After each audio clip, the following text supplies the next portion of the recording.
All right, we are live everywhere, and welcome everybody to a Free Thinkers Corner, Books and More. Our next in our May is May is for Mystery Month, Mystery Writers Month. Tonight, our guest is Jeff Deck from South Berwick, Maine.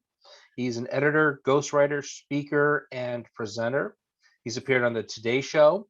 He's the author of numerous books, a series, the Shadow Over Portsmouth series. Also, he's written the pseudo. I hate it when I can't read my writing. Pseudo The pseudo Chronicles. chronicles. Thank you. The pseudo chronicles of Mark Huntley, Player Choice, and the Great Typo Hunt. Two friends changing the world, one correction at a time. And he's also a close personal friend of another local Maine writer, Augusta St. Clair. We'll be talking about her later on too. Oh yeah, she's great. Um, so, with that, Jeff, welcome. Thank you for joining us. Yeah, thanks so much for having me, Chris. And I was wondering if we could increase the tongue twister by calling you Mr. May is for Mystery Month Man. Just Sure. yeah. Yeah, And maybe we we'll could do never that. say that again. But So let's start with your first book. It's very interesting. The Great Typo Hunt: Two Friends Changing the World. Um, it's a nonfiction travel adventure. You wrote it with a friend and colleague, Benjamin Herson, and it tells the story of an epic journey across the U.S. to fix typos in public signage. yes. When did you come up with that, and how did that idea come about?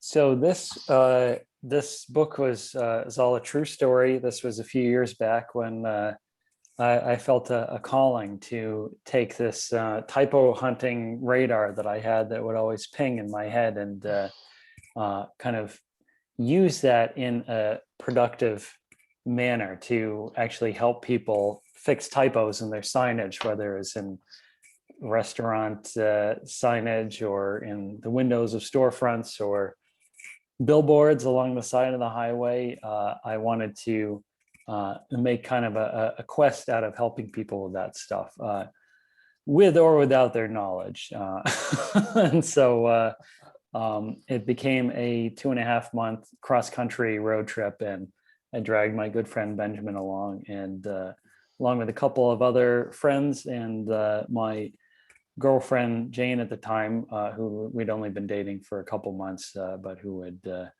turn out to be my wife eventually.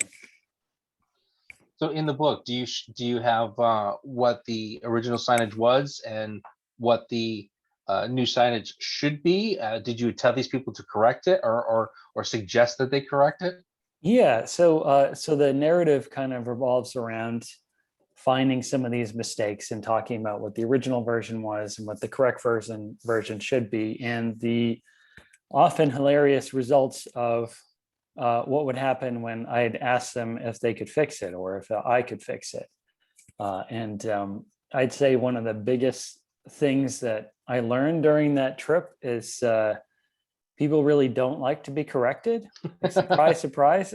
Right, right. And my wife and I were just talking about this the other day, in that, I could almost write a sequel to the book just based on the alternate reality that people live in these days, where they don't want to be corrected about let's say any fact, not just the way that a word is spelled, but let's say the way that election panned out, or whether a vaccine is safe or not. Right. It's a lot of people are just determined to live in their version of the facts, and will just react with hostility depending on oh, Nope.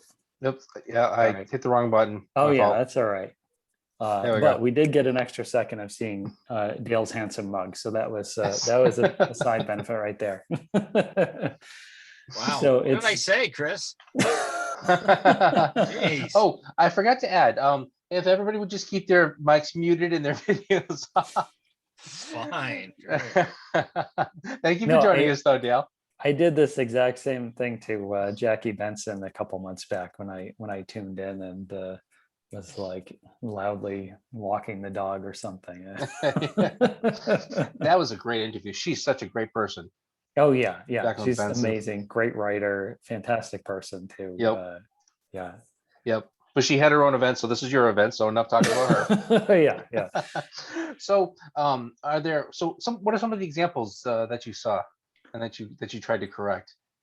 So I'd say like the most common errors were punctuation errors, like people throwing in an apostrophe when it didn't need to be there, like in the plural of a word, or leaving out an apostrophe when it did need to be there, like when you're talking about the possessive form of a word. And so you just see that over and over again. I remember there was a really big billboard along the side of the road, and it's right around the Arizona New Mexico border, where it talked about how tourists should bring their cameras to like the scenic Native American village, and they had a big apostrophe in the word cameras, and so it was like the size of our heads. Like Benjamin and I saw this, and so we had to really be creative with some of these fixes. And one like that, like you really need to have all the different types of tools in your typo correction kit. So I had some yellow chalk in there that we could use to just kind of wipe out the apostrophe, at least until the next rainstorm. But this was basically the middle of the desert, so I'd say that probably the fix was in place for a good year or so. And that's what I was going to ask you. Did you take it upon yourself to fix some of these? And that's kind of funny. So I mean, like I try to ask permission when I could, but sometimes I just went ahead and did it, and that got me in trouble in a national park at the Grand Canyon. So like to any like budding would-be typo hunters out there, I really strongly suggest that you get permission before like fixing a typo on your own, particularly if it's on federal property, because the government really doesn't like it when you mess with stuff that's theirs, even if it's riddled with typos. There was a sign that didn't know it at the time, but dated back to the 1930s, that fixed a couple of mistakes in, and so almost went to federal prison over that. Wow. So that was probably one of the most expensive typo corrections in history. How'd you talk your way out of that one? In court. Did you just explain that you're just driving cross country doing this book and research? And I felt bad for dragging my good buddy Benjamin into this too, but we basically had to throw ourselves on the mercy of the court and say, hey, we thought it was wrong, and we didn't know that this was regarded as an artifact by the National Park Service. So don't throw us into the big clink. So we got off easy by having to only pay $3,000, and so that they could change the sign back to the way it was. And we were banned from all national parks for a year. So that was a trip. Did they plaster your face up on all the national parks or something, saying don't let these people in? I think they did. Yeah, I never tested it, but I feel like I was up there with all the other bad hombres, like at the gateway to every park. That's funny. So was this before you became an editor, or is this what kind of got you into editing? I mean, this was kind of like an outgrowth of jobs as an editor, and just having like an income as somebody who would fix other people's mistakes in, let's say, a more formal setting, like in a journal article or a magazine or something, or editing other people's stories informally. And so it just seemed like the next step to go big and raise awareness about the evils of typos. This was, as I said, several years back, and it's come to my attention there might be a few larger evils in the world, like in the time since then, but at the time it seemed really important. Did you ever work as an editor? Did you ever work for a publishing company, or did you just sort of just freelance and do it on your own? Yeah, my first real job out of college, I was an editor at a very small academic publishing house in Washington, D.C., in DuPont Circle. It in this really cool old building. It was like a converted mansion. And so all the offices and desks were in like these rooms that people used to live in. And the lobby of the company was just like it used to be the foyer of the place. And so, it was just full of us like 20 somethings making like 20 something thousand a year, editing these journals that had kind of been orphaned from other places and taken in by this nonprofit publishing company that was just trying to keep these journals and magazines alive in these various areas. So I was editing a journal about kind of new age spirituality, and was associate editor for this magazine about rocks and minerals that was very appropriately titled Rocks and Minerals. And I can't count either of those areas as a personal area of interest, but one thing I could do is catch mistakes. So, that was early on showing me that this could be a very, very lucrative career path. So I've been editing in some form or another ever since. It's I guess the obsession and the interest in fixing stuff has always been in me somewhere. Mhm. And so you still do that as a side gig? Somebody could call you up and say, "Hey, I'm writing a book. Will you edit it for me?" Yeah, exactly. Yeah, I'm usually editing several projects at once for writer friends or for people who have come to me through referrals, and it might be the whole hog kind of like developmental and content edit of a book, or it might just be like copy editing, just kind of cleaning up those pesky mistakes at the end and making some minor kind of substantive comments. But it really just depends on what stage they're at, how many other people have looked at the book, and how much they're able to pay me. and then ghostwriting is kind of the extreme contact sport form of editing, where when you're really intensely editing someone's book, like developmental editing, where you're kind of helping them guide the direction and the kind of revision of the book, then it's almost, it almost shades over into writing for them yourself. And so after doing some of this really deep editing on other people's books, it occurred to me that that ghostwriting would be a natural next step. So for the past few years, I've been helping people with just like collaborating on writing their books. Like they have a story that they want to tell, but they might be missing either the time necessary to tell it or the skills necessary to tell it, or they just want to partner with someone who's been around the book block a few times. And so I've been busy with some of those types of projects. And there's a novel that I collaborated on that's a young adult contemporary novel called Being Able, with a local Seacoast author named David Moriello, that later this year I think we're going to be self-publishing his book, or our book I should say. And that one was based on a screenplay that he wrote, and he's like very experienced in the stage and screen areas of writing, but not so much in the novel writing. So I helped him kind of translate this old, like never before produced screenplay into a novel format, because it just seemed like it would fit really well into that. So it's this type of work is a great way to just form like meaningful partnerships with other creative folks, and to just help some other people get their voices out into the world where maybe that book might have not have ever happened otherwise. So it's the kind of work I find really rewarding.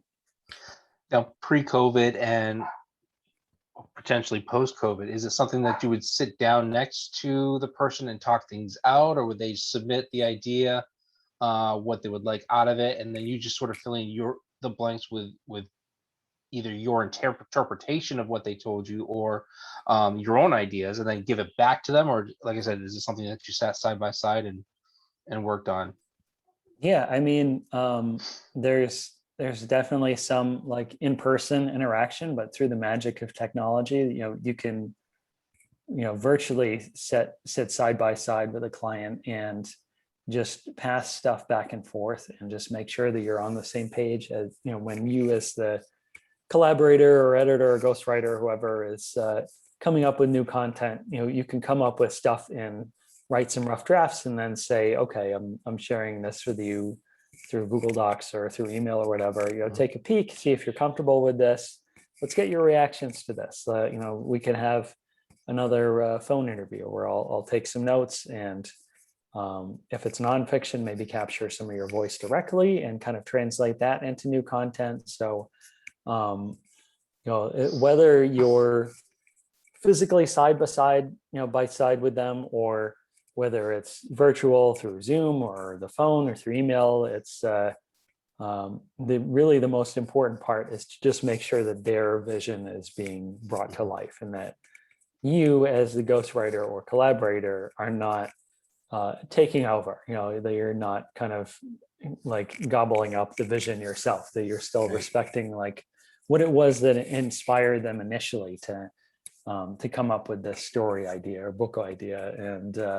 And then once you're doing it, once you're clear on their inspiration, that you're writing in a voice that reflects who they are.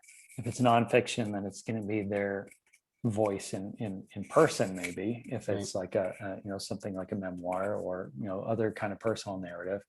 But if it's fiction too, it has to be the kind of voice that this person would write in, and the kind of voice that fits like the characters that they've created, or that they've at least come up with a basis for, so that maybe in the final version on the book cover, you're at the bottom of the cover, like with Jeff Deck, but that still this is primarily their name up top, and their vision brought to life. Have you ever butted heads with somebody you've collaborated with where they insist that they want this part, or for it to say this particular thing, and you say it's not going to work, it's just not going to work, but you just you do it anyways because that's what they're looking for? Oh yeah, I mean, like you always have to remember like who's writing the check, who's receiving the check, but it almost never comes to the point where it's someone is so obstinate that I have to like kind of absorb something that I feel like is going to harm the project, because more often than not, like they'll bring up something from their life experience, or some insight that I didn't even think of, that it's like, oh well, when you explain it to me that way, then that's something we can incorporate. Maybe we just put this slightly different spin on it or whatever, but like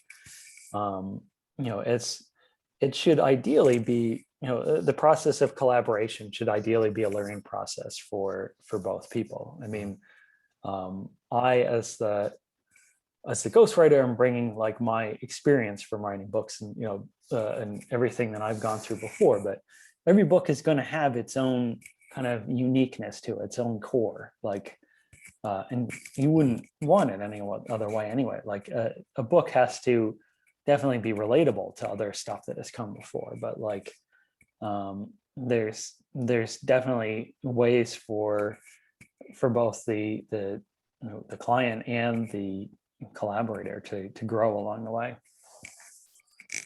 So you're also a public speaker and a presenter. What types of things do you present, or what types of, when you did public speaking? Oh yeah, I remember that back in the day. I really admire. I'm just gonna keep name dropping throughout this, but I really admire like Dan Sesney, another talented New England author who really managed to make COVID work for him. The pandemic time, with just continuing to do a bunch of virtual events like this, and kind of converting a lot of stuff that he did in person into really embracing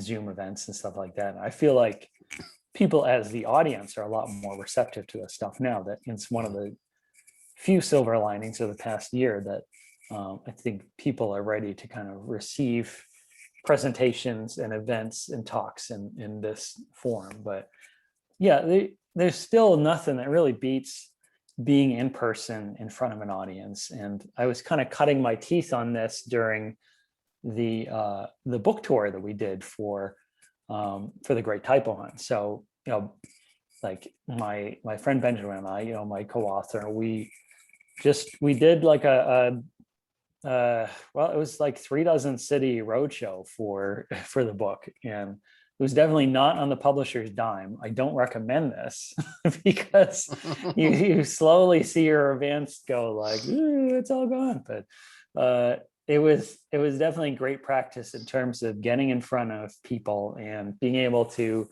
be entertaining and informative and sharpen your message and just have fun, like communicating something to people. And so those events were all over the place, from an audience of one, my girlfriend Jane, at like an event in like either Borders or Barnes and Noble in New Orleans. Like it ranged from that to like 300 something people in Kansas City, Missouri, at this this venue that did this like partnership with local media. So they had the local news, have us on like beforehand, and like apparently it was like the big exciting, current events in Kansas City, authors coming through to do a book presentation. But it was a nice like partnership between like the media and with like a beloved like indie bookstore, and there should definitely be more of that stuff.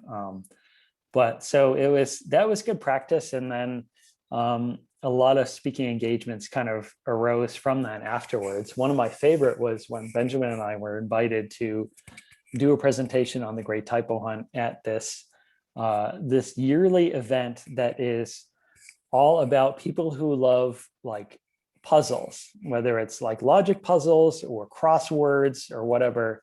It's called like the Wonderful World of Words or something.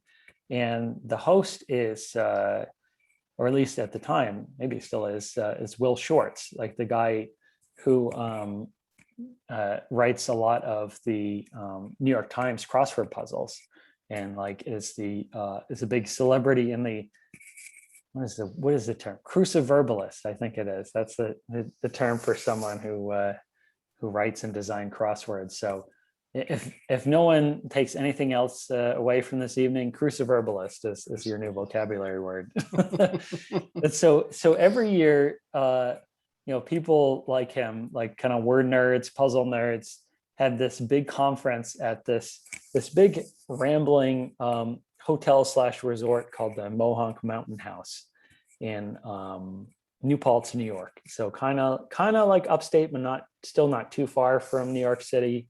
And just this beautiful location, like in the fall with all the foliage and everything coming in on like the water. And so Dale, you worked at Mohonk? That's amazing.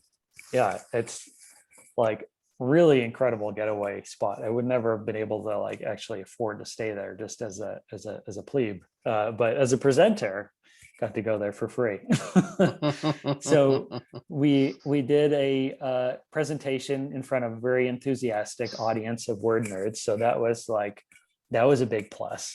And then we got to just partake in all the weekend's activities. Like they have like a scavenger hunt where it's like you're just finding all these clues all around this this big vast like resort, and solving puzzles, and did terribly at them. Like I really sucked at those, but it was just fun to be paired up with some strangers who did know what they were doing. And they're like, okay, yeah, so you're the typo guy, maybe not the the guy to pair up with for an escape room or something. But actually this was pre-escape room, before the big craze for that. But yeah, so just and went to like Little Rock, Arkansas one time to do a talk, and just met like the nicest people. I just never thought I would go to Arkansas, but the talks can be a really fun thing. I'd like to get back more into those when I get the time and opportunity.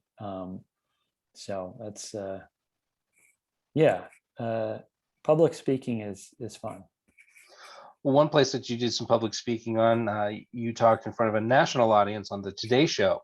What was that? Was that for your great typo hunt, or was that It for something was, else? yeah, it was. So we've been able to kind of gather some media coverage when we were doing the typo hunt itself, and then we were able to kind of carry some of that forward when we were releasing the book. And so when it first came out, we had this kind of media blitz that included the Today Show that had I think they had already done like a piece on us during the original typo hunt itself, but like we had never been to the actual set or anything before. So we got to go on and meet Al Roker and give him his own typo correction kit, and it was pretty amazing. I think the previous guest before us was like somebody with like a dog that could talk or something. So, very good company.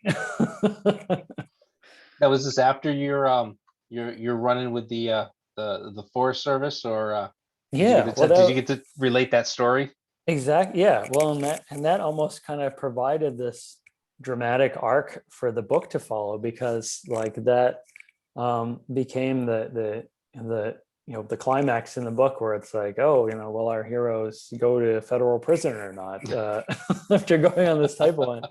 And like a part of me looks back and thinks, well, wow, if we didn't get in illegal trouble, like would people have actually been interested in like having a book made out of this whole trip? Was that the little secret sauce there? So I guess for anyone who just is almost getting their book published but just needs that extra little push, just try getting in trouble with the federal government. And you never know where that'll lead. No, I'm kidding, I don't endorse that. Disclaimer, I'm going to put a disclaimer on the thing. Do not try this at home. Yeah, exactly. So we're going to go down to a different plane of existence right now. Hopefully we'll be able to come back from it, but we're going to touch on some topics that could mean certain death. Avid worms, the hand that never closes, the bloody swarm, breath of abyss, and the bloated belly, filthy furred limbs. That was from one of your posts today. So let's see if we can get in there and come back from that. What's sure that it all was, about? Chris. No. Are those all stories that you wrote, or? So I today in a post, I gave a shout out to some of the strange creatures that are part of the larger mythos behind the Shadow Over Portsmouth books, and some of them have made cameos in the book so far.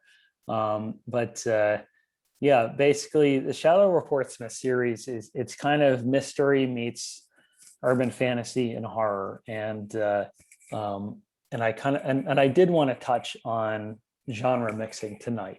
So this, I mean, this is May is for mystery, and so these books like qualify for like the mystery element, but then someone who's like a pure mystery fan might be kind of thrown by some of the stuff in there. So it starts like the series starts off like the first book. The main character is an ex-cop, Divya Allard, and she is she's been booted off the force because her fiance Hannah died, and Allard went kind of off the rails doing like a murder investigation that was not exactly approved by her supervisors, and she started to think that there was a cover-up. And so the first book, City of Ports, opens with her getting a mysterious call early on from someone who is talking about a new death that's occurred that they say is connected to the death of her fiance. And so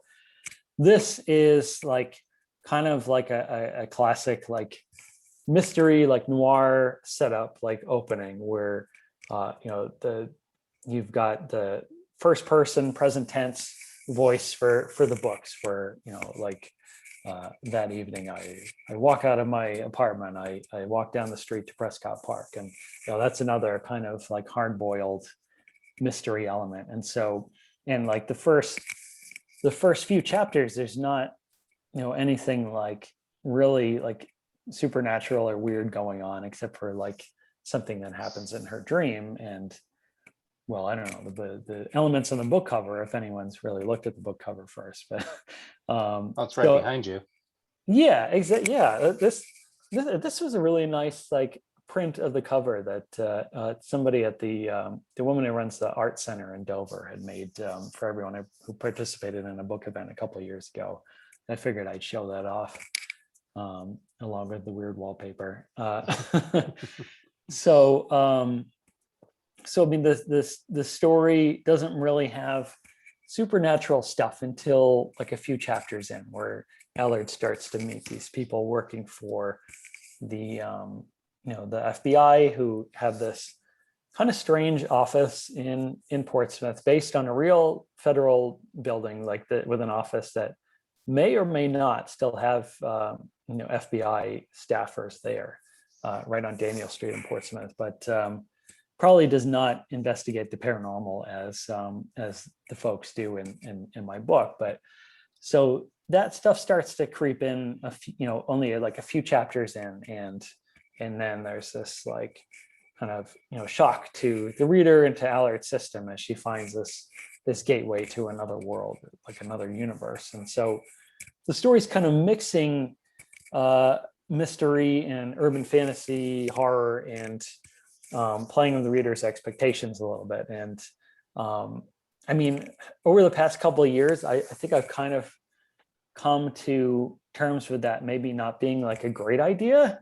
Like it, in the world of indie publishing, like unless you already have like an audience who's going to like follow you no matter what, like if people aren't really familiar with your fiction, like they're going to come in with these like very kind of narrow reader expectations. So like you've got pure like mystery readers, like I don't know, like my mother-in-law or somebody who doesn't really want to read like well, I shouldn't say my mother-in-law because she liked these books, but you have people who are mystery fans or crime fans and are not fans of speculative fiction, and so they might be on board in the beginning, and then a few chapters in you start to see this portal like flamed with with all this like magical fire and everything, and we step through and they're monsters, and they're like, what the heck's going on here?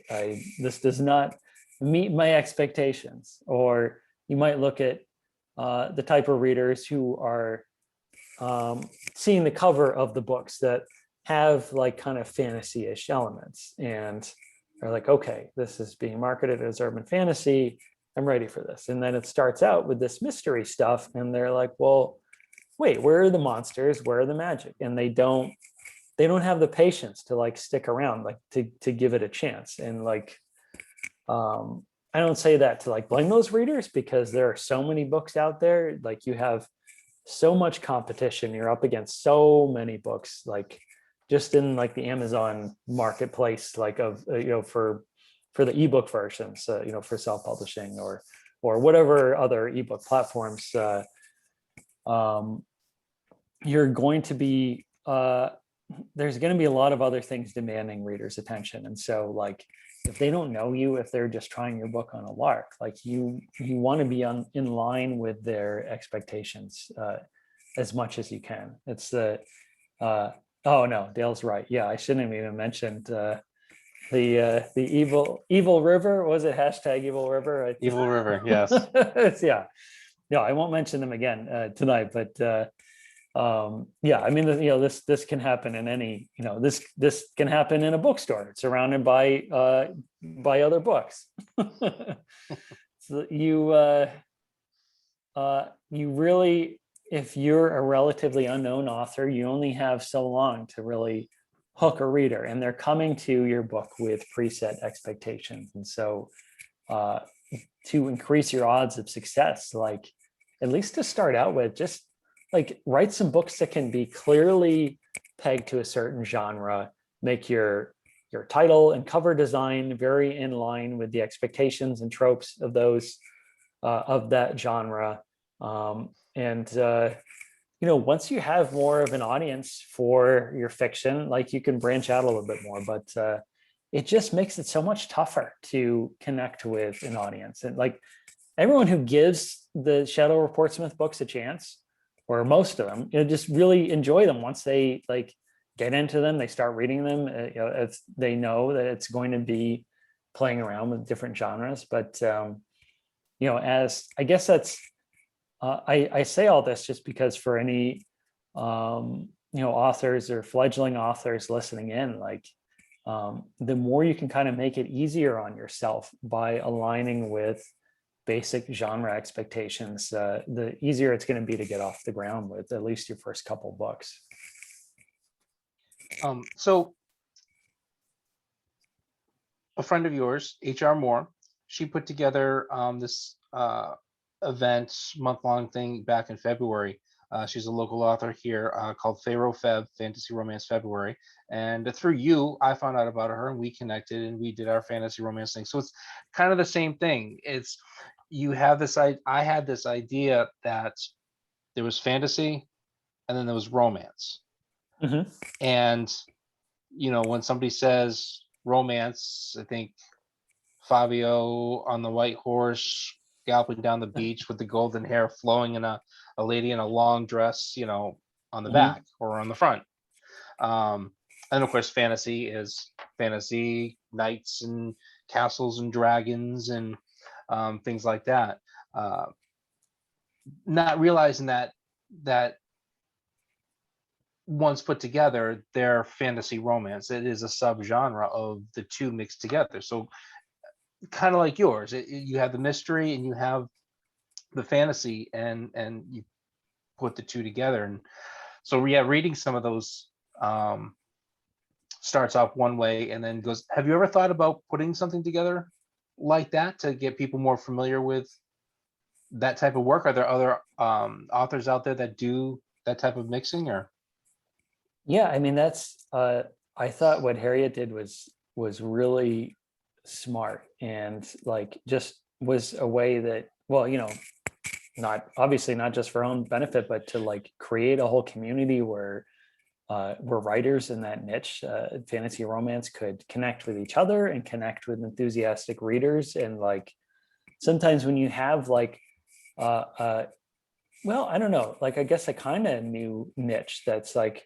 rising, you can like it might be really powerful if it's arisen out of the work of like maybe one or two like influential authors like writing in that genre, and sometimes almost like creating that if they're already like popular enough, or if in the traditional publishing world they get enough like tailwinds behind them to really take off. And so like fantasy romance, I feel like a lot of them would say, oh well, one of the kind of like founders or popularizers of this genre is Sarah J. Maas.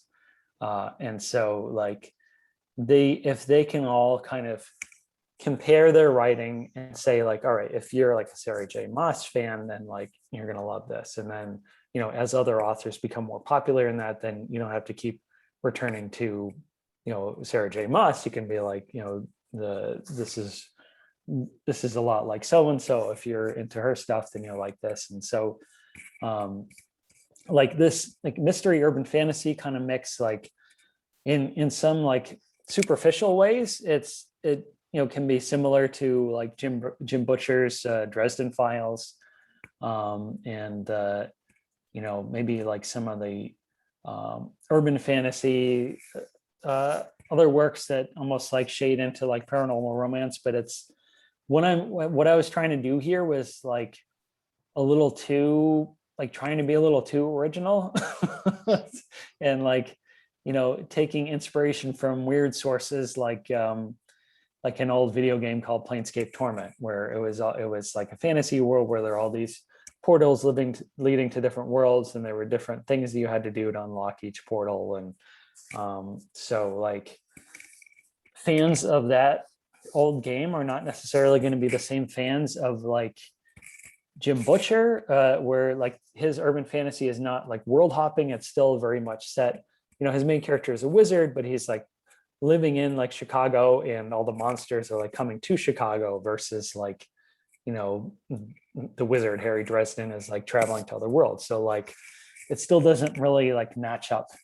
So like if I had a community of other authors and other books that I knew really matched up well with this, then I could definitely do something similar to Faro Feb, but I can't really think of many, and that's I think that goes back to that original like weakness of like, and again, I like, these are great books. I'm going to write more of them. But in terms of like being like a working author, trying to actually, pay some more bills with these books, like it's hard to like keep going with those as like the as your flagship offerings. So that's why I tried to kind of expand into some other stuff that was more like narrowly focused on certain genres. But I still love like the universe that I've created with the Shadow Over Portsmouth books, and I'm excited to do more in those because it scratches the itch of what like I as a reader like, and all like the weird stuff and like the stuff that's almost like a mixing of influences from like the Dark Tower and weird video games like Planescape Torment and just other random influences like there's we mentioned the names of some very weird beasties a few minutes ago, and those were some of the basically the gods of the different types of portals in this Shadow Over Portsmouth universe. So you have like the Avid Worm, who is kind of the god of like the fire themed portals or ports, and you have Breath of the Abyss, who is tied to the air ones, and so some of them are have made cameos in the books already, and there's going to be more important stuff tied to them as the books kind of dive even deeper into like the fantasy side of it, and our heroes gain a few more powers and things to eventually be able to credibly stand up to godlike powers, because things are going to escalate over this series of 10 books, at least in my head. Right now there's only 3 but in the meantime, besides my client work, I'm trying to do more writing that's that is more narrowly focused on like genres and subgenres that have very clearly defined reader expectations. And my good friend Augusta St. Clair is very savvy with her Christmas romances, because all she has to do is watch some Hallmark movies, and she's got the gist of what's going to happen. And the same for the series of summer beach romances that Augusta and I are planning for later this summer, where people know what they want, they know what they're looking for from these types of stories, and they're gonna like flock to it if you manage to hit all the right tropes and like study your competition. And I don't even mean to say competition, because like it's not like a zero-sum game. And like with stuff like Faro Feb, like you can really win even more if you form partnerships with authors who are writing stuff similar to you and support each other. Like I'm firmly a believer in the non-zero-sum approach to being an author. So like the Christmas romance that Augusta St. Clair released last year, that that's only been out like a few months. It already has far more reviews on like Goodreads and stuff like that, and more sales overall than any of the Shadow Over Portsmouth books. And it's not like Augusta was trying super harder than I was with the Shadow Over Portsmouth books, but it just like it was able to connect with an audience all the easier. And who knows, like the Shadow Over Portsmouth books might eventually someday end up being something that is a lot more popular, while the more narrow genre stuff kind of fades away, if it's eventually able to connect with enough of an audience and have enough people excited and be like, oh man, I really love City of Ports, you're gonna have to read this.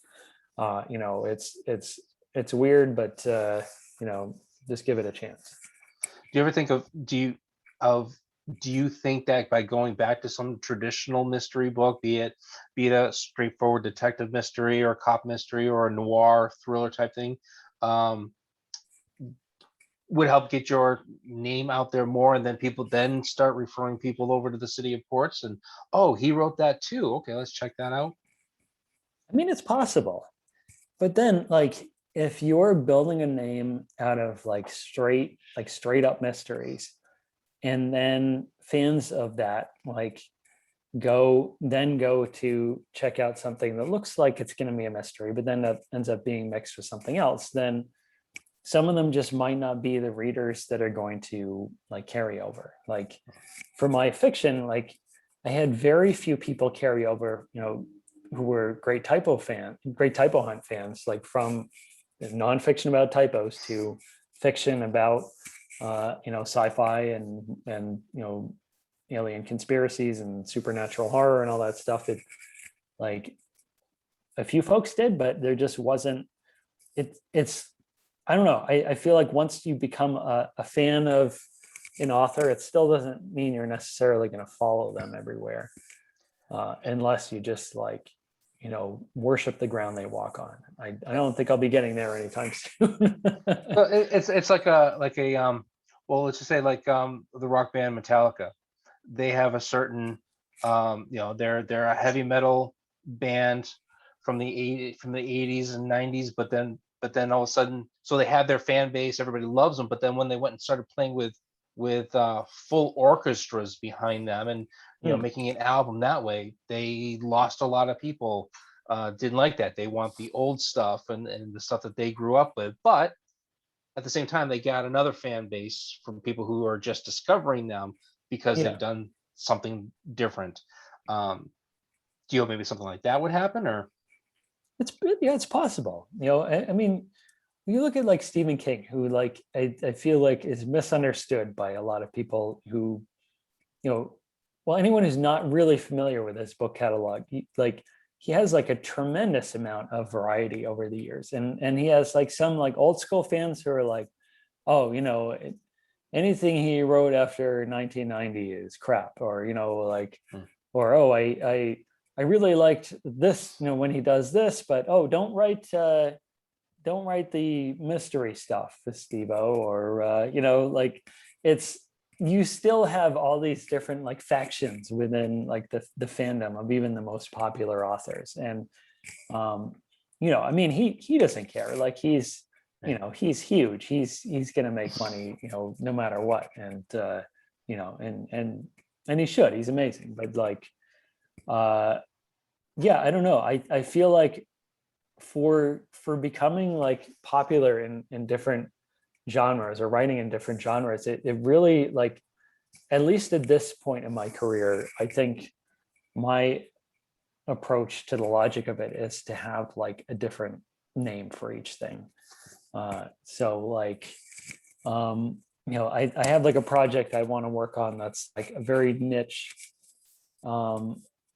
kind of fantasy called lit RPG that like draws very heavily on like video game mechanics and actually has them like in the story as part of the story. Very inspired by like MMOs and RPGs and stuff like that. And I want to write under like a different pen name for that stuff, because I feel like then that stuff, if they see, oh, Jeff Deck has come out with a new like fantasy series, and they start reading and they're like, oh, well, why does he have like all these like RPG statistics in here? I don't care about that. But the the niche of people, like the section of people who are interested in lit RPG are very interested in it. Like they're like super fans, once they find like what they actually want. And like I'm interested in tapping into that audience, but like I feel like I don't want to confuse the audience I already have, or like I don't want them to read that stuff and then go to my other stuff and just be confused. It can work. The confusion can work either way. oh, we spoke with Dave Zeltzman a couple nights ago, and he has a set of books written under a pseudonym. But something that his publisher wanted him to do, Mhm. to keep it separate from what he was doing. He had his series, his I don't remember what it is now, but his series under his name, but his publisher wanted him to do a different style, I think more noir or thriller type thing versus the regular mystery, Mhm. but do it under the pseudonym so that to keep them separate, for the exact reason that you said, so that you don't get the falling out from different Yeah, yeah, factions. yeah, exactly. I mean, I'm glad you brought that up because the traditional publishing industry has been doing this kind of stuff for a long time, and sometimes it even seems like a little silly when like they have like an author who's popular in different genres, but their publishers insisted that they use their middle initial for when they write in one genre but not in the other. So like, I don't know if it's like, is it Ian Banks who like would write in one genre, and then Ian like M Banks, that when you saw the middle initial you knew he was writing sci-fi. Like, don't quote me on that, but it was like something like that. And they're very narrowly focused on where these are going to be shelved in the bookstore, Yeah. and like how they can like market this without confusing their audience. And like, so like whether it's traditional publishing or whether it's indie publishing, it's different versions of the same thing you have to take into account. Right. It'd be like, you would have Dale T. Phillips writing mystery, but then you have Dale Phillips writing sci-fi. That's true. That's very Right. true. Right. Wait, does he I'd do love to that? see. I don't know, but I'd love to see a sci-fi from Dale Phillips, not Dale T. Phillips, but Dale Phillips, because I like Dale T. Phillips mystery stuff. So back to your City of Ports, Portsmouth books. Why a real city?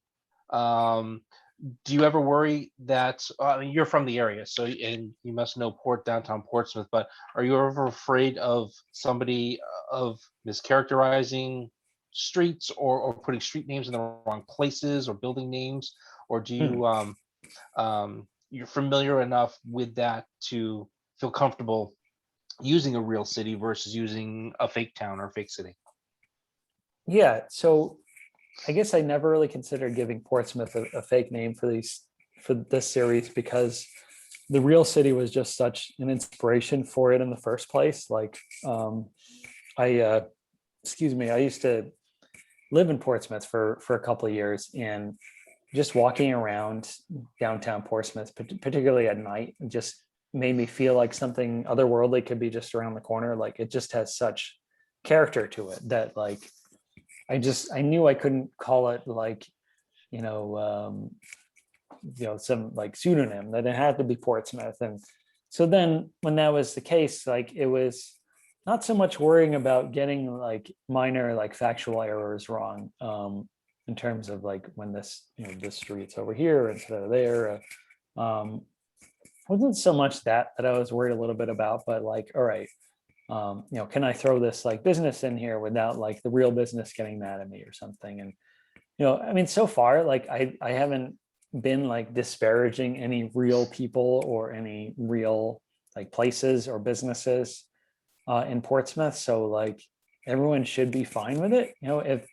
If somebody had a real problem with like me mentioning like the Rusty Hammer or something, like we could talk about it. But like there's nothing that is portraying something or someone that's real in a negative way. Like, granted that the city councilors are kind of a-holes in in the book, but none of them are like real, are the actual like mayor or an actual city councilor or something. And like their series of circumstances is different than in real life, where I assume the real life Portsmouth City Council is not covering up the existence of portals to other universes in town, and like murdering people who are trying to expose those.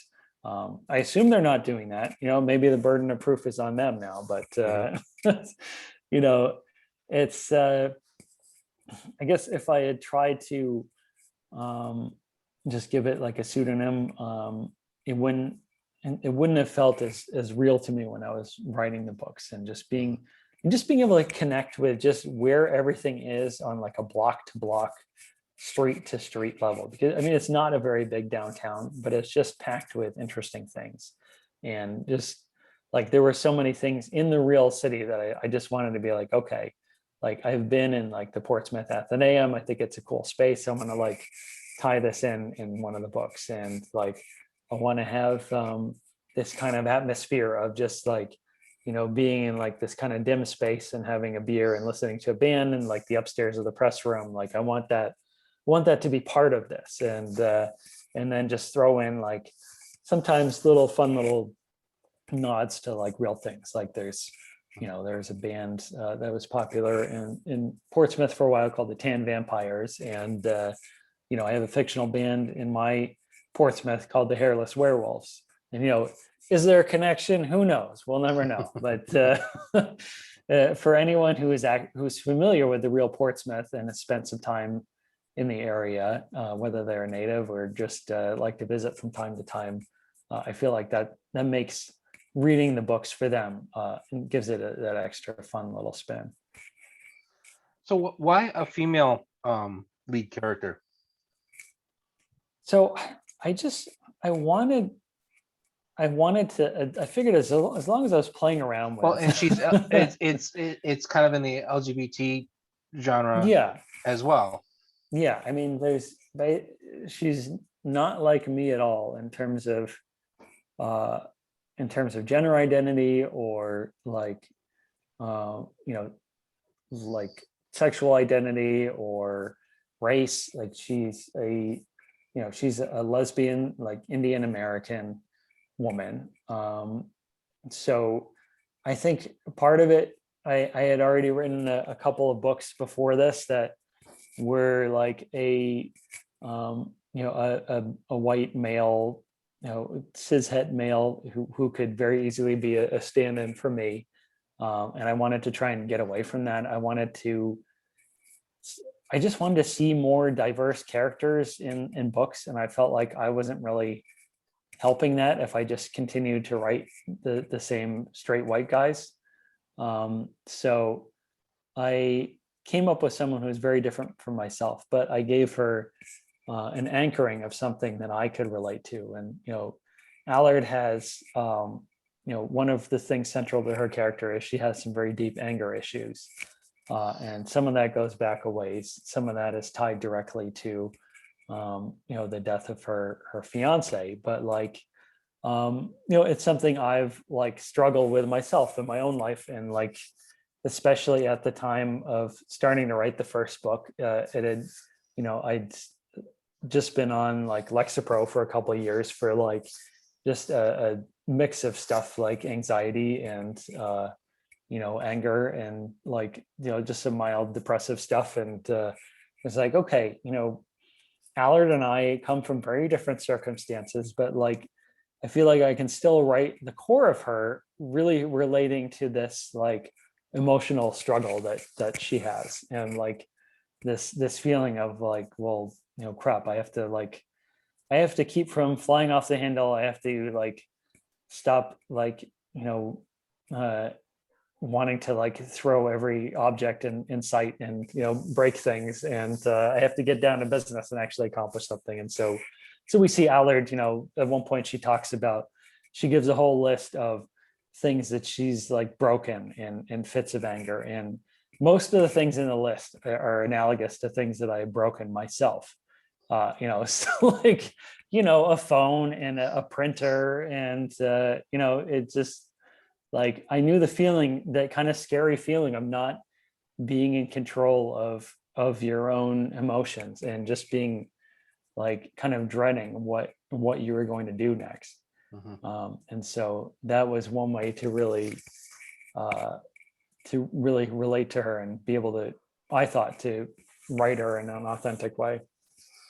We have a couple books in the store from local authors that have written female characters, and actually one of them was challenged to write a book with a female character. My wife read it, and she said you could definitely tell that a male wrote it. How do you try to keep that out of it? Did you consult, say, maybe your wife? Would a woman act like this or talk like this, or um, how did you try to make it authentic?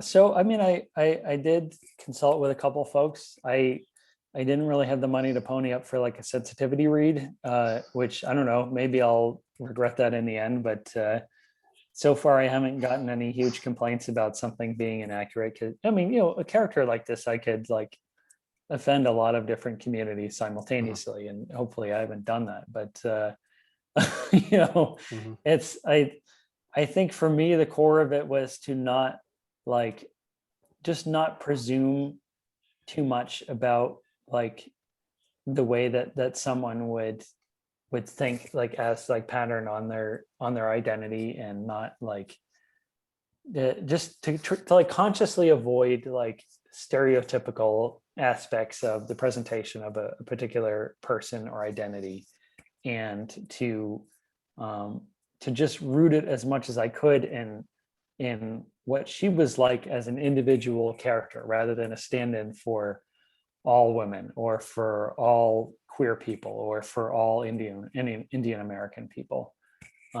So I think like, if you are writing someone who's different from you, like if you can, if you just make sure that you're writing that character as their personality and worldview and viewpoints relate to their own personal individual experiences moving through the world, rather than like, trying to make them represent everyone who shares some aspect of their identity, I feel like it's going to come across as more authentic.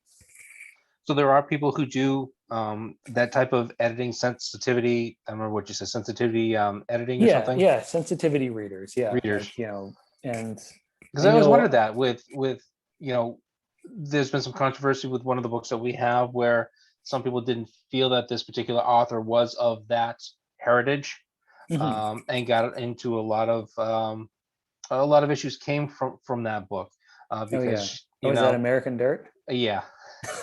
Yeah. Yeah. I've heard people say they bought it and they said it's a good book. Yeah. It's a good story and stuff. But when you're trying to talk about or write about people who either aren't your gender, aren't your identity, or aren't your background, heritage, then there are people though that can look that over and see if they're being represented. Yeah. I feel Yeah. like a lot of the major houses and imprints will incorporate like a sensitivity read, like if only as like a CYA maneuver, but just like to try and head off these controversies, which can be just as embarrassing for the publisher as for the author when they do happen. And I guess my own feeling is I hope stuff like this doesn't dissuade people from attempting to write like characters who are different from them. But I mean, what we also just need is more more representation from diverse writers too, of course. But I feel like people shouldn't feel too afraid to explore experiences that are not exactly like theirs, and backgrounds and personalities that are different than theirs, because writing itself can be an exercise in building empathy with someone, and compassion. Writing and reading, that's what's kind of magical about both of them. So I hope that when these things do come up, that like I don't know, it doesn't end up being a net discouragement for authors. I'm familiar with at least one case where someone I know who was white was writing a main character who was like Latina or Hispanic, and had gotten had actually paid for like sensitivity readers and everything, and people were cool with it. And then like their publisher just did not want to deal with any potential fallout, and then made her just convert the character to being white. And it felt like a loss to me, because it's like, okay, well, this is still going to be like a great book, but then this is one more character without a character who's not white. So you think that could make some authors who want to um, go in that direction help them become more familiar with the type of character that they're writing and more empathetic, I Yeah, guess. yeah, yeah. I mean, that's So yeah, don't be afraid to write some of these characters because it could yeah. I mean, writing is such a wonderful opportunity for education, like as you, the author, to learn more about like, what people do for certain type of work, learn more about certain periods in history, or what have you. And so like the experiences of people who are different from you and come from different backgrounds, like that should just be another part of the research. And so like that's, as you say, that is an opportunity for them to learn and build empathy. And that's a net positive in my book. What type of research did you have to do for City of Ports as far as your character? One being a woman, being a police officer as well, the whole detective thing, Mhm. and part of the LGBT plus community. So as far as the police work went, I was able to interview a couple folks who either did work or currently work for the Portsmouth Police Department, and they were super helpful in giving me a lot of specific information about the type of equipment that you use and the type of schedules that you have and the responsibilities, and even like the layout and the types of things that are in like the police station, because the Portsmouth Police Department like comes into the book directly in later in book one. And so like what I think is great is as when we as authors are researching things and we're learning more about whatever we need to learn about for our books, like we need to always remember that whatever we're writing about, there's somebody out there who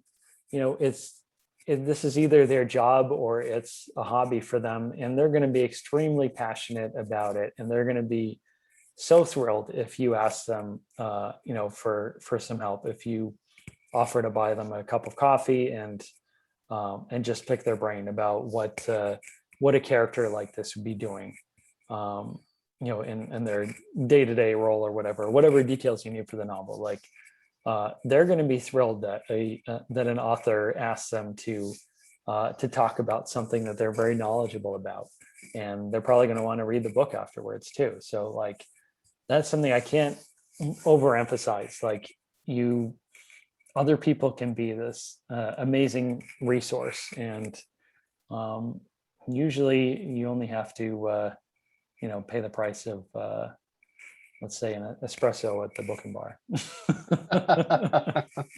So going back to being a ghostwriter and research, if somebody came to you and with their idea, you're talking about it, and let's just say it's fiction, but they have some technical things that they want to put into it. Let's say it's a science fiction, it has to do with rockets and space and things like that, Mhm. or even aliens and some of the technology that could possibly be there.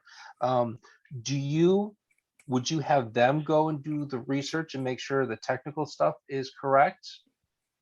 Or Um, do you do the research, or is it sort of a collaborative thing as far as that's research goes? that's one of the things where it's really important to get that clear with the client, like in the beginning. And I always find it really helpful to have a contract that just lays out in real detail, like what they can expect from me, and like as far as the writing process goes, like I look at like research as like a specific stage that happens, and is not the first stage necessarily unless you're writing something highly technical, because I feel like people can really get bogged down in the research stage sometimes and then never actually end up finishing or even starting to write a book. But yeah, every project is going to be different, whether it's editing or ghostwriting or collaborating on a book. And so what I'll do is I'll find out what their needs are, and well, what they're going to pay me as well, because all this stuff takes time. So like if if they have pay that's sufficient for me spending all this time researching, then great, I'll do it, because I like learning about stuff too. But if not, if they want me to stick to other areas and they have research they've already done or about to do that they can then present to me to help me shape the book in an accurate way, then that's fine too. But it's really one of like various levers that you can pull, or switches that you can turn on and off when you as the as the person offering services are talking with the client and negotiating. And if they have a certain price ceiling, then you can say, okay, I can we can scale down and I can do like this writing, but maybe you do this research. So there's ways that you can accommodate their needs and their budget, and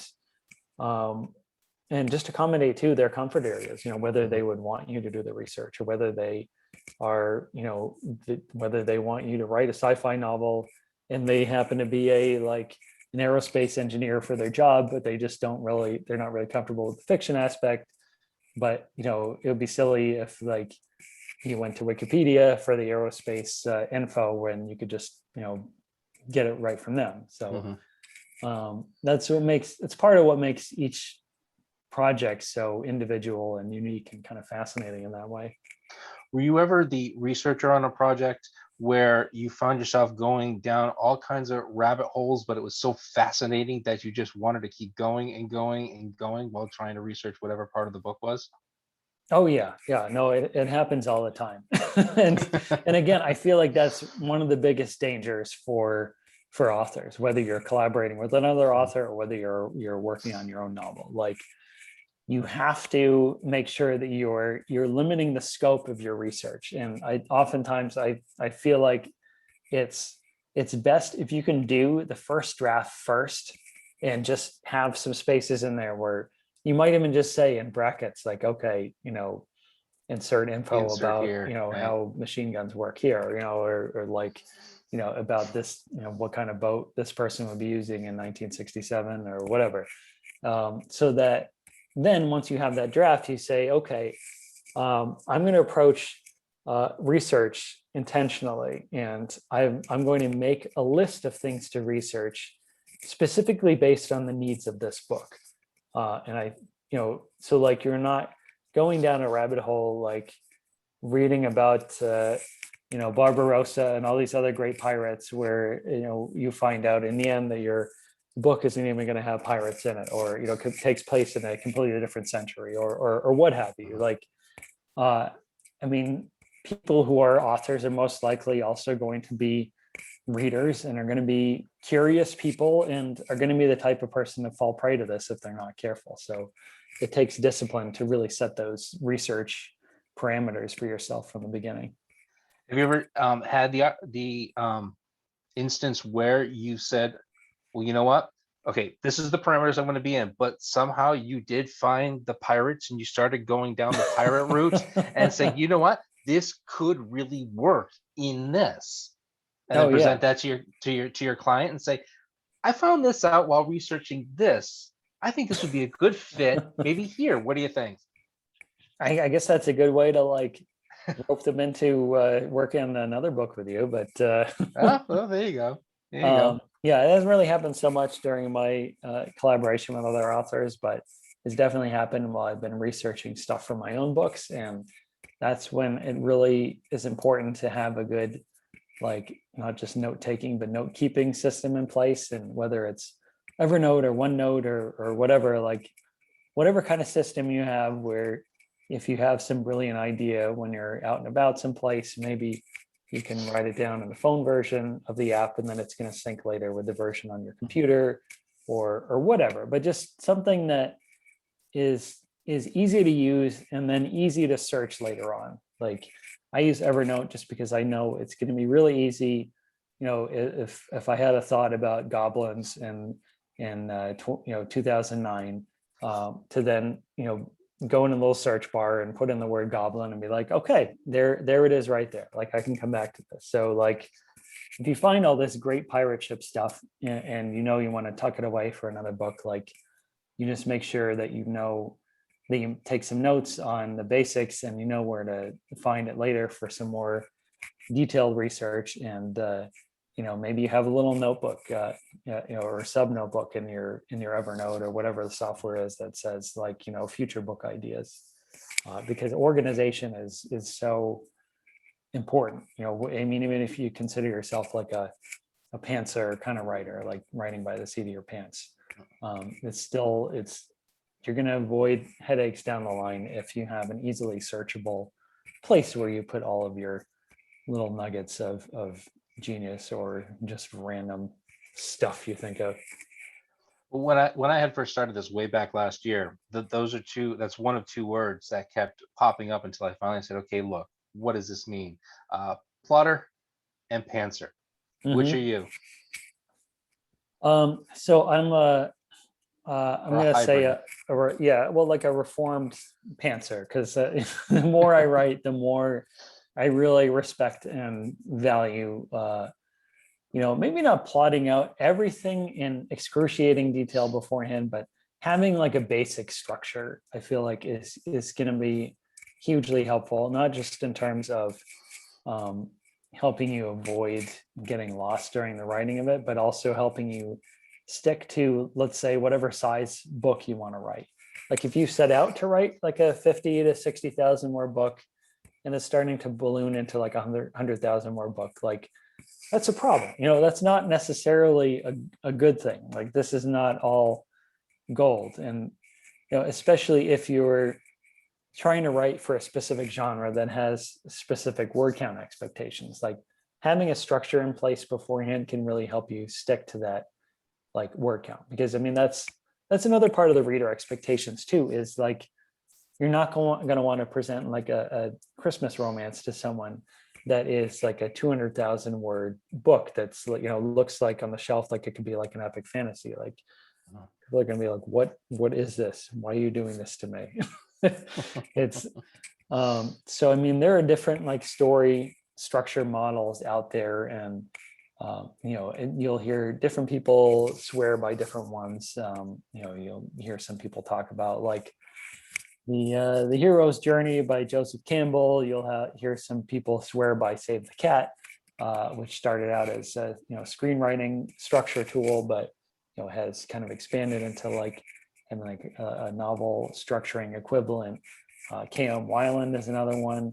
I mean, there's new ones all the time, and you'll find innovations on them if somebody has something to sell you. That might just be the old stuff under a different name. Christopher Vogler. Oh yeah, was he the one who kind of translated Joseph Campbell's hero's journey into a structure? That sounds familiar.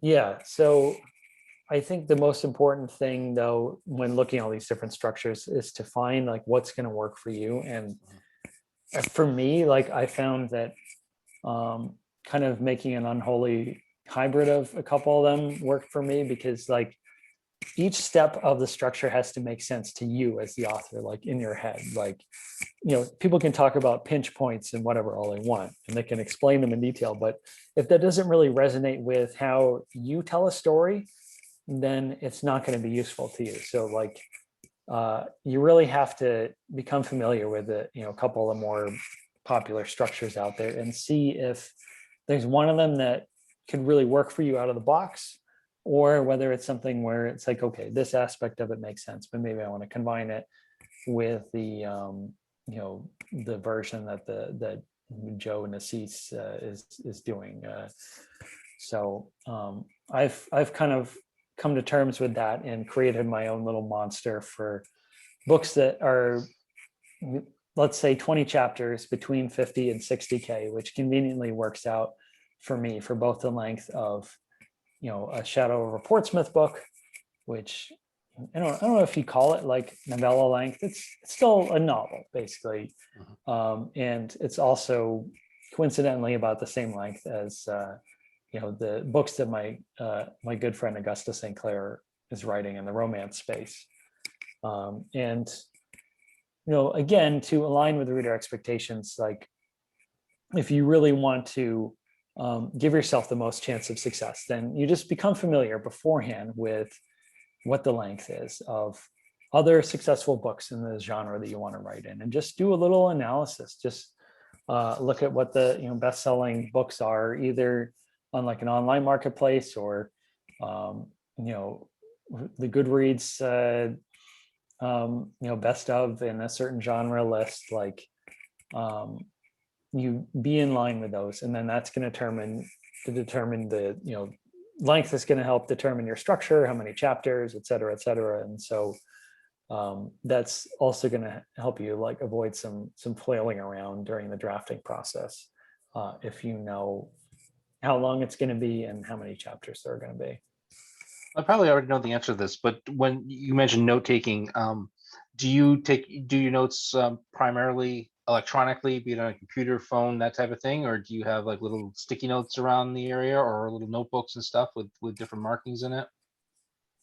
Yeah, so basically the more easily you can go back and look at old stuff, the better off you're going to be.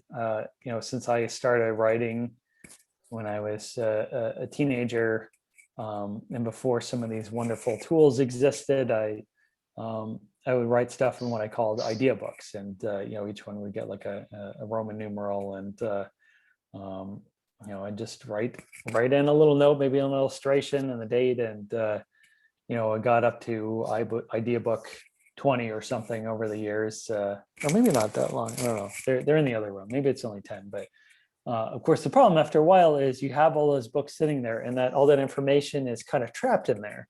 And like you might remember where you wrote a note about something, but it's going to be kind of hard and time consuming to find. One project I've got on the burner for whenever I have free time, which is never, is to like digitize some of those old pages and just scan them in, because with some of these note taking software like Evernote, I'm sure OneNote and the other ones have a feature similar to it.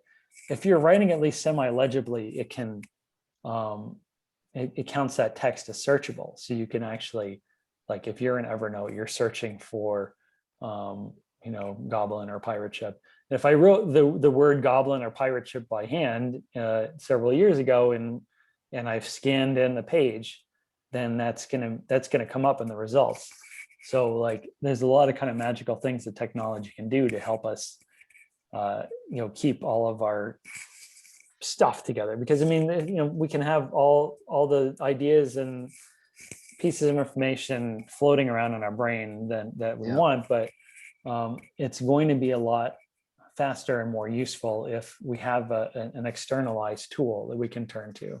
Yeah, scanning stuff the way I write, that's just not going to work, because nothing will ever be nothing will ever be. Well, that's why I have a hard time reading my own writing here for some of these questions. Yeah. So what are some of the influences on your Shadow Over Portsmouth books, be it other writers, other books you've read, movies, TV shows? What was some of the inspiration? So the title of the series, The Shadow Over Portsmouth, is kind of a riff on an H.P. Lovecraft story, The Shadow Over Innsmouth, which is not really related content-wise. Like there's no portals in that story. It's basically about fishermen coming from the sea in like a Massachusetts town, a fictional town of Innsmouth, there's, I guess, Lovecraft in the sense of like atmosphere and of creating these weird monsters and everything was one influence. Like you look at these weird things like the avid worm and the hand that never closes, which is this kind of corpse-like hand that has like this hole in the middle of it, and a lot of these things could very well have come from like a Lovecraftian mythology. So that's one part of it.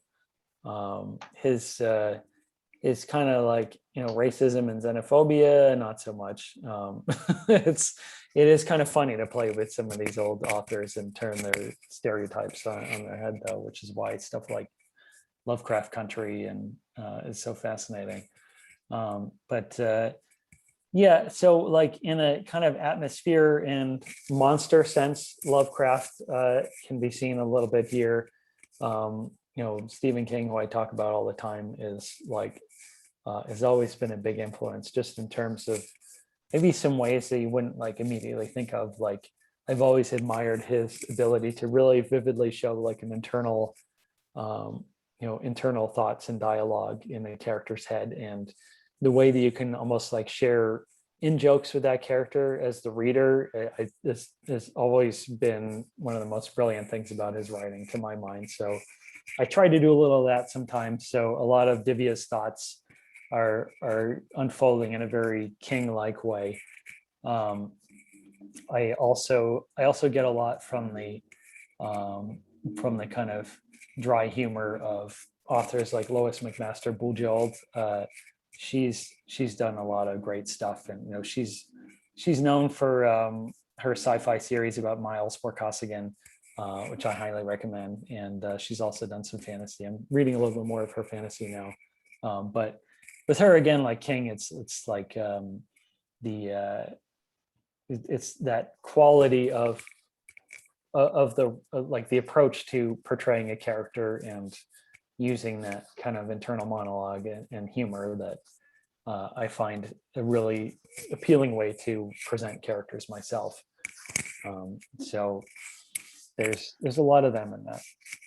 Now, as an editor yourself, do you feel comfortable editing your own books at this point, or do you still use outside people to edit? Do you use beta readers? And especially with like the police department, when you have the police department scenes, did you let some of those officers read to make sure the technical aspects were correct, or portrayed correctly? I didn't let them read it, but I do use like beta readers, and I've had a lot of helpful feedback from some beta readers or other authors. Some are just avid readers, so like that's always a huge thing for me. I don't necessarily hire and like pay an editor just because like I feel like I'm not making a lot of at least like typographical mistakes, because believe it or not, I kind of have an eye for typos.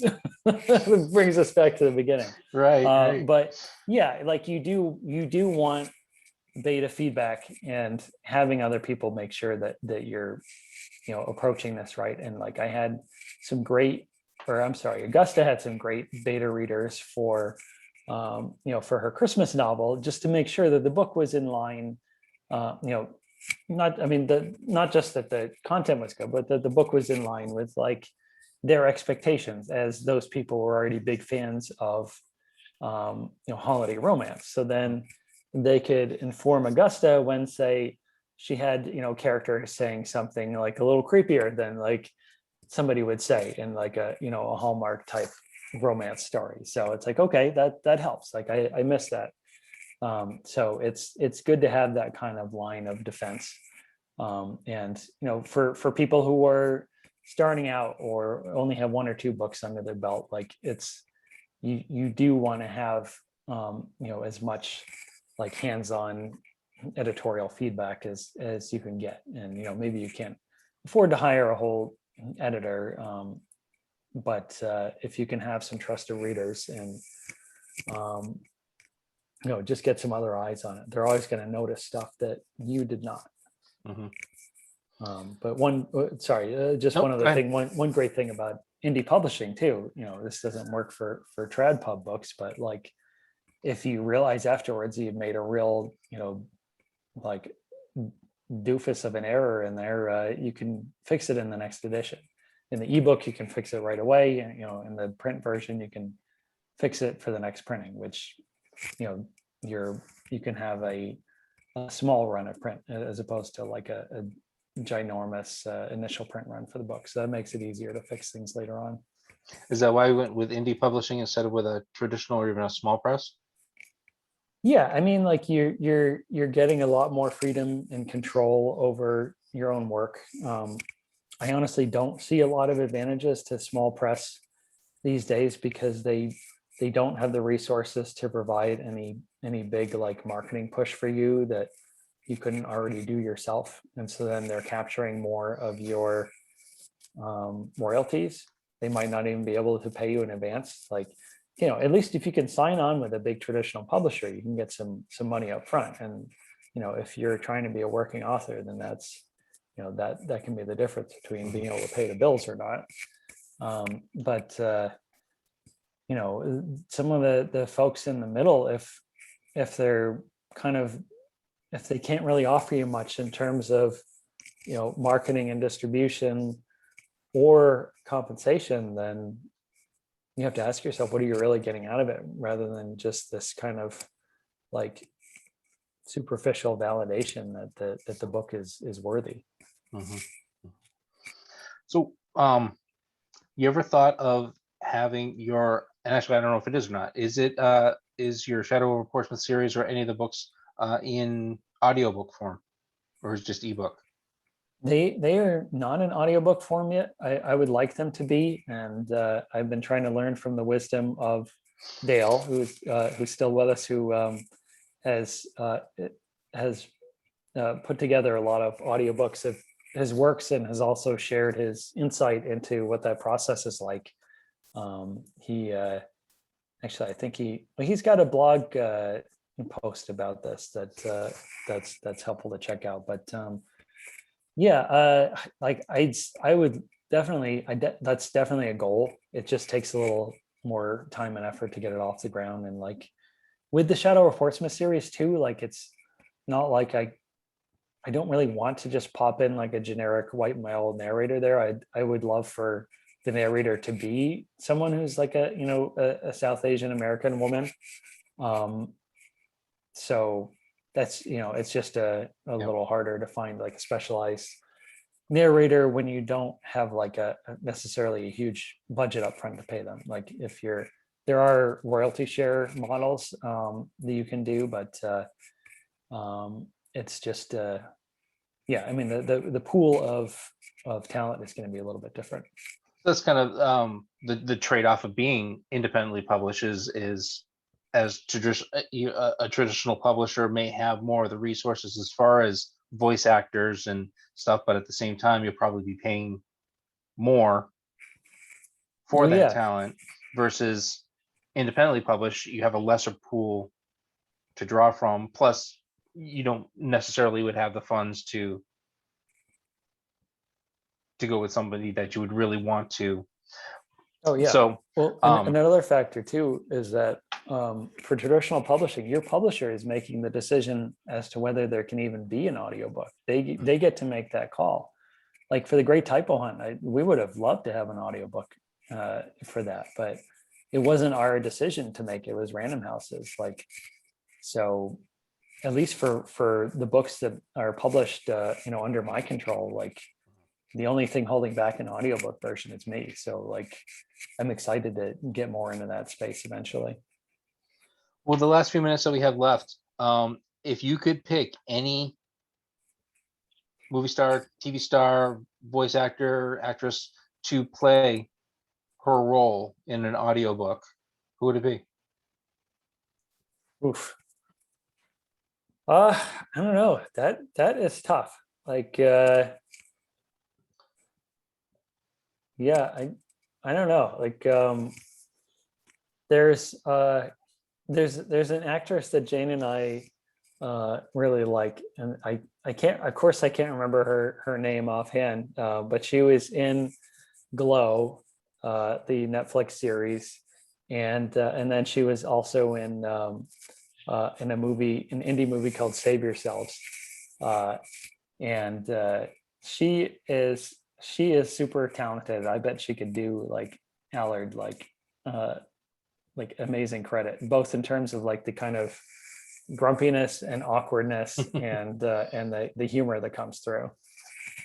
There's one I'm thinking of, and I'm trying to look up real quick and to see if I can find out who it is. But there's a lot of Indian American actresses, and I can't find who I'm looking for, but I can see her. But anyways, so I'm sure you would love to see your Shadow of Portsmouth as sort of either movie trilogy or Netflix, Hulu, Netflix, regular TV miniseries, or just series in general. Oh yeah, oh that would be amazing. I feel like these days, like where you're seeing like the deepest storytelling is in like series as opposed to movies.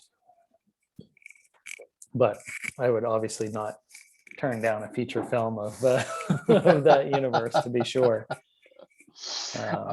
But yeah, someday maybe. Who knows? Yeah, yeah. So what do you got coming next? When could we see book 4 of the Shadow of Portsmouth, or something else?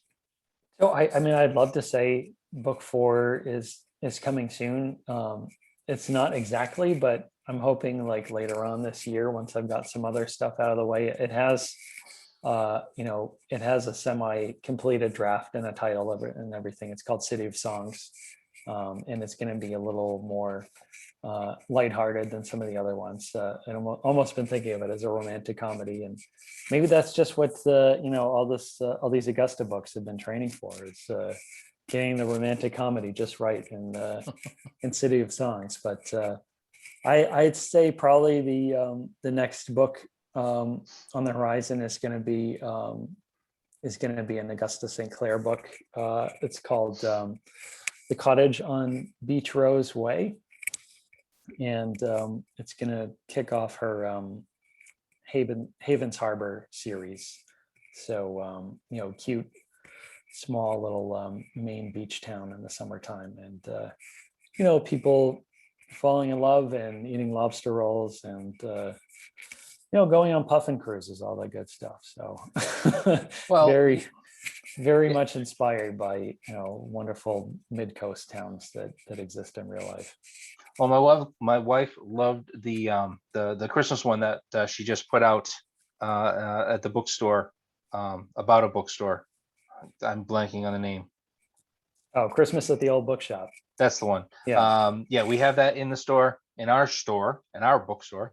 And my wife read it. She loved it. So you'll have to let Augusta let us know when the next book is out. Yes. And we'll even get us some of her past books to get in, because we have that whole new romance section now, thanks to Harriet Excellent. Moore. We have a nice Excellent. big romance section now that we can point people towards. Yeah.